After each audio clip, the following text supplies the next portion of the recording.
Hi guys, this is a calculus video. We're on page 13 in our video packet, and this is video 5-8 for Thursday, January 12th. And I haven't been giving homework a lot lately, but there will be homework on page 16 in the homework packet, which is a blank page, so we're going to have to write the homework problem in, but it will just be one problem. Today's lesson is on the mean value theorem for integrals. If you just say the mean value theorem, guys, people are going to think you're talking about the one for derivatives, which you need to know. And if you don't remember it, it wouldn't be a bad idea after this lesson to go back and look at it. But we'll be reviewing it soon. So the mean value theorem for integrals. If you're talking about the mean value theorem for integrals, you need to say for integrals. And this is an existence theorem. And if you remember, an existence theorem is just a theorem that proves the existence of something. It proves that something exists. And in all the cases we've learned about, we've been proving the existence of a certain value. Okay, so here's the conditions. If f is continuous on the closed interval ab, so we've seen this before where the conditions are just that we've got a continuous function on a closed interval. All right, so if f is continuous on the closed interval ab, then there exists a value c between a and b. This must be sounding familiar, guys. We've had at least one other theorem that sounded just like this. And there exists a value c between a and b for which f of c equals 1 over b minus a times the integral from a to b of f of x. And this is what we learned last video, I believe. This is the average value. So what the mean value theorem for integrals says is that if you've got a continuous function on a closed interval, then the function, there's got to be some x value between the endpoints of the interval whose corresponding y value equals the average value of the function. And that makes a lot of sense, guys, because if it's a continuous function, it's not going to skip any y values between the highest and lowest. So it's going to have to hit the average value at some point within for an x value within that interval. Okay, so, and if you're confused about what I mean by average value, go back to your notes from yesterday or even watch the beginning of yesterday's video, because I did a little demo at the beginning with what average value would look like in a picture. Okay, so here's an example. So you're going to have to write this down. I know I wrote it down before I started recording, so please pause the video if you need time to write this down. But the first example is going to have two parts. A, prove that the mean value theorem for integrals applies to the function below on the given interval. And then B, find the value guaranteed by the mean value theorem for integrals. Okay, and then this is the function here. Okay, so f of x equals negative x squared over 2 plus x plus 3 over 2. And then this is the interval. All right, and make sure you pause the video to write that down because I'm going to jump right into it. So first, the proof. Well, guys, the only conditions that have to be satisfied is that the function is continuous and the interval is closed. So I'm going to say it like this. I'm going to say f of x. I'm going to go a little further than saying is continuous. I'm going to say f of x is a polynomial. So it's continuous everywhere, actually, but so it's continuous on the closed interval from negative on the closed interval negative 3 to 1. This is a little bit redundant because obviously the way I wrote it means it's a closed interval, but I'm just being super careful, I guess. So f of x is a polynomial, so it's continuous on the closed interval negative 3 to 1. Therefore, by the MVT for integrals,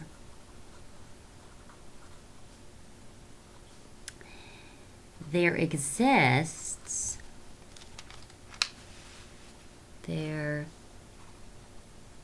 so this is an existence proof. Oh, maybe at the beginning I'm going to say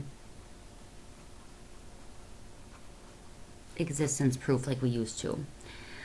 Therefore, there exists a value c between -3 and 1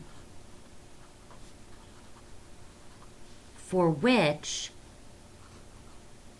f of c equals 1 over 1 minus -3 is 4, and then the integral from -3 to 1, and then f of x, I'll just write the whole function, -x squared over 2 plus x plus 3 halves dx, okay? For which the function value is equal to the average value. The average of all of the infinitely many y values that the function takes on that interval. Alrighty guys, so there's part A, there's the existence proof. So we've proved that this C exists. Now part B is asking you to find it. Okay, so part B, I've got f of c equals 1 over 4. And we're going to learn how to compute definite integrals by hand very soon. But for now, we're just going to use our calculator. So this right side of the equation, the left side of the equation, I'm going to, okay. So I'm going to bring down, on the left side of the equation, I'm going to bring down my function, but with a c plugged in, where I had an x. So -c squared over 2 plus c plus 3 halves. Okay, so that's the left side of the equation. That's f of c. And now for the right side, I'm going to just use math 9. So math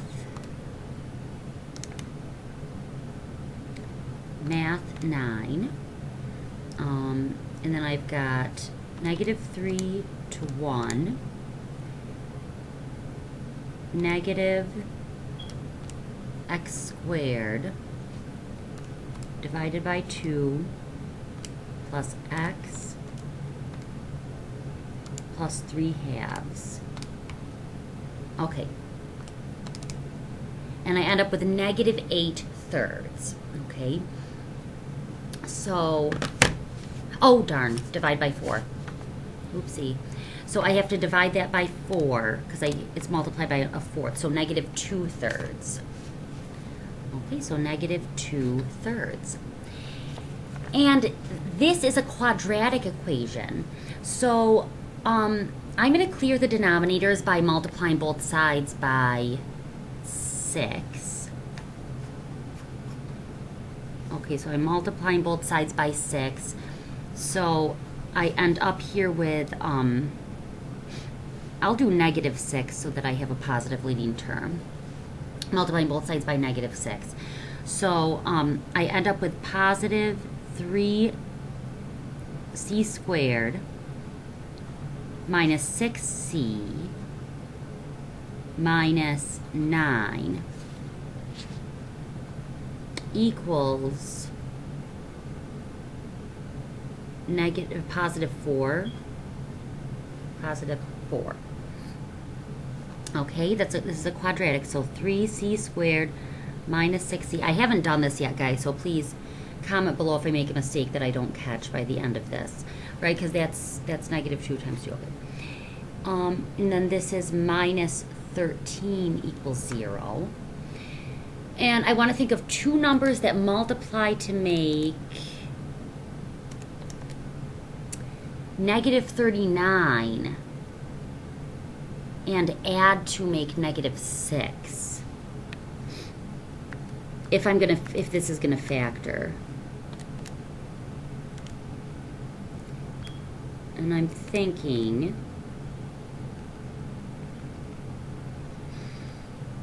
$39.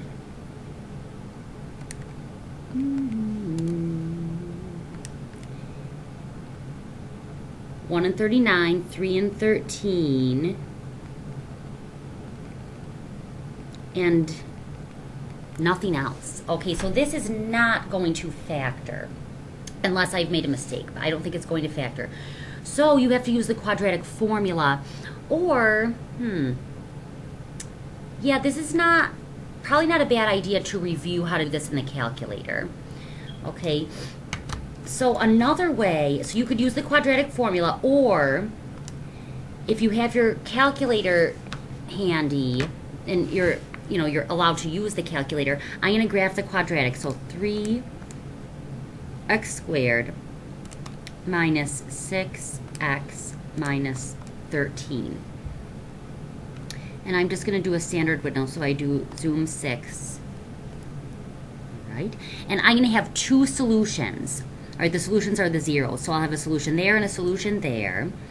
And the interval that we're working on, okay, the interval that we're working on is from -3 to 1. So we are trying to find not both of these values, not both of these solutions. We're trying to find the one that was guaranteed by the mean value theorem. So I can already see that that one is outside of my interval. My interval is from -3 to 1. So that's going to be my value of C right there.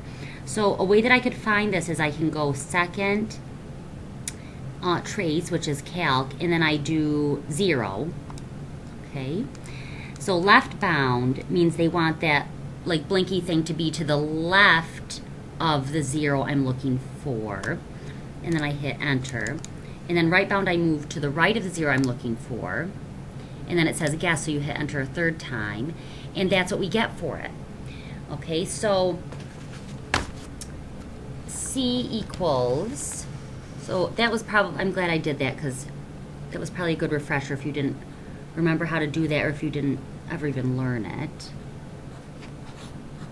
Okay, and the quadratic formula would have given us the same exact thing.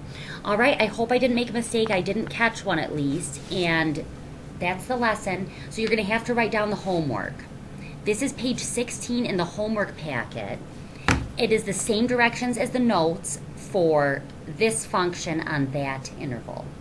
Okay, guys, have a great day, and I will see you soon. Bye-bye.